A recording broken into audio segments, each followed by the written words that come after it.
pas du nain. Mavali, le puissant, repose dans son palais. C'est midi.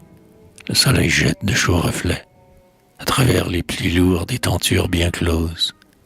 Une grande torpeur saisit hommes et choses.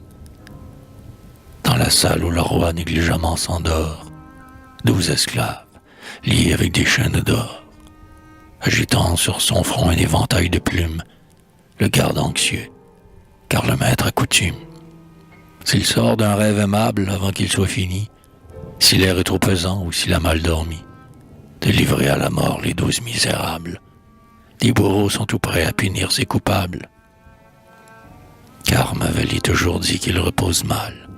À la porte, veillant sur le sommeil royal, 60 hommes vaillants attendent en silence, si quelque bruit troublait la morne somnolence. Qui couvre le palais à 7 heures du jour, eux de même seraient condamnés sans retour.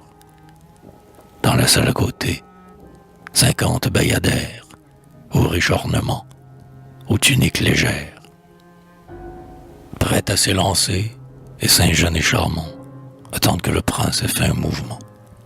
Peut-être que leur rue aimable et ravissante calmera du tyran la colère naissante. Peut-être que, devant leur divine beauté, il passera du songe à la réalité. Sans s'en apercevoir et sans penser au glaive, Mavali dort toujours. Soudain, un bruit s'élève, étouffé, contenu d'abord, puis grandissant. C'est une voix humaine au timbre glapissant. Les esclaves tremblants écoutent et frissonnent, ce tumulte qui croît, ces accents qui résonnent. C'est la raie qui les jette à la mort. Mavali ouvre les yeux tout grands et s'assied sur son lit. Le bruit ne cesse pas, la voix devient plus claire, l'œil sinistre, le front plissé par la colère. Le roi prête l'oreille, et d'une forte voix, « Qui donc m'a réveillé ?» demande-t-il 3 fois. « Je rêvais de succès, de plaisir et de fête. Qui donc m'a réveillé ?» Tous inclinent la tête et se taisent. Le roi sourit avec dédain, puis il fait au bourreau un signe de la main. Mais dans ce même instant pénètre dans la salle un brame, nain affreux, hâve, le manteau sale. Haut de 3 pieds à peine, il vient devant le roi, le salue et lui dit « Ô prince, écoute-moi.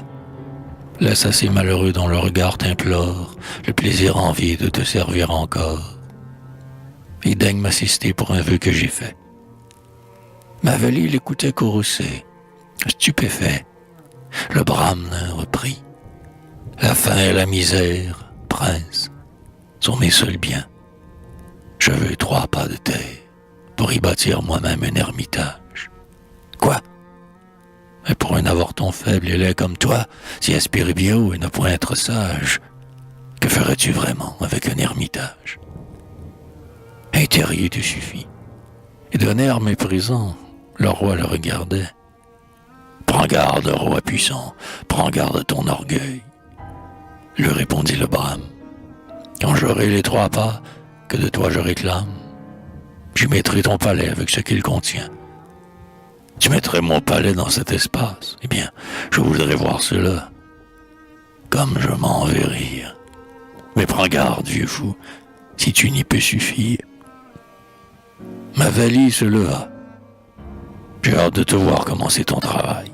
Sortons, j'irai m'asseoir au lieu choisi par toi. Ce fut dans une plaine. Le soleil brûlait de son ardente haleine. Le nain s'arrêta. Le roi, toute la cour, tout le peuple assemblé se mit alentour. Le nain ne bougeait pas. Le roi sourit.